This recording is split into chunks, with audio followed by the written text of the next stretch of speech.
سامعین، welcome to my channel voice of Mona. ہماری آج کی اسٹوری کا نام ہے ماہ رخ۔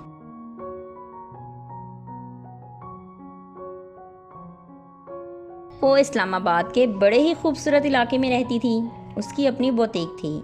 ماہ رخ بہت اچھی تھی، خوبصورت، اس میں بہت ساری خوبیاں تھیں۔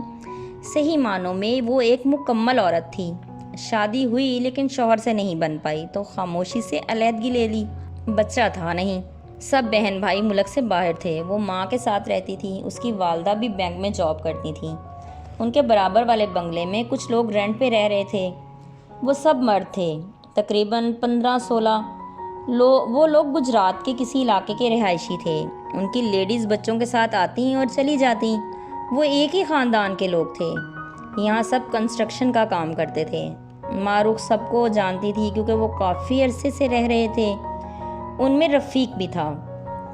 ماہ رخ اور اس کی والدہ کو کبھی ضرورت پڑتی تو اس سے کام کروا لیتی تھیں۔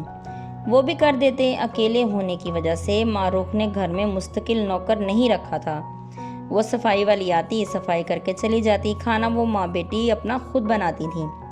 رفیق کا جب دل کرتا وہ ان کے گھر آ جاتا۔ وہ ماہ رخ کو پسند کرتا تھا لیکن ماہ رخ مردوں سے خار کھائے بیٹھی تھی۔ اس کا یقین ٹوٹ چکا تھا، اس لیے وہ یقین نہیں کرتی تھی کسی پر۔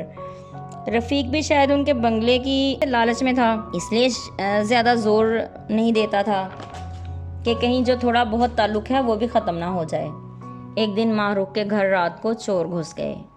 ماہ رخ کی اچانک نظر پڑ گئی۔ وہ ماں کو لے کر ایک روم میں بند ہو گئی، اندر سے لاک کر لیا۔ اس نے رفیق کو کال کی۔ رفیق بے وقوف انسان خود ہی دیوار پھلانگ کر ماہ رخ پولیس کو بھی کال کر چکی تھی لیکن دیر ہو گئی تھی۔ رفیق کو گولی لگ گئی لیکن پولیس بھی پہنچ گئی، چور پکڑے بھی گئے اور رفیق صاحب ہسپتال پہنچ گئے۔ گولی تو نکل گئی، رفیق بھی ماہ رخ اور اس کی ماں کے دل میں گھر کر گیا۔ کافی دن ہسپتال میں رہنے کے بعد رفیق گھر واپس آ گیا۔ اس کے گاؤں سے بھی سب آ گئے تھے۔ پھر انہوں نے ماہ رخ کا رشتہ مانگ ہی لیا، یہ بھی انکار نہیں کر سکے، اور پھر رفیق کے ساتھ سادگی سے ماہ رخ کا نکاح ہو گیا۔ وہ ان دونوں کو پھر اپنے گاؤں بھی لے کر گیا۔ گھوم پھر کر یہ لوگ واپس آ گئے۔ ماہ رخ اب خوش تھی لیکن وہ ڈرتی بھی تھی کہ پتہ نہیں آنے والے وقت میں کیا ہو، مگر اللہ جسے چاہتا ہے بدل دیتا ہے۔ رفیق اب دل سے مخلص تھا۔ نصیب کی بات ہے، جس کے ساتھ نصیب لکھا ہو وہ اس کو مل ہی جاتا ہے۔ جیتے رہیے، خوش رہیے۔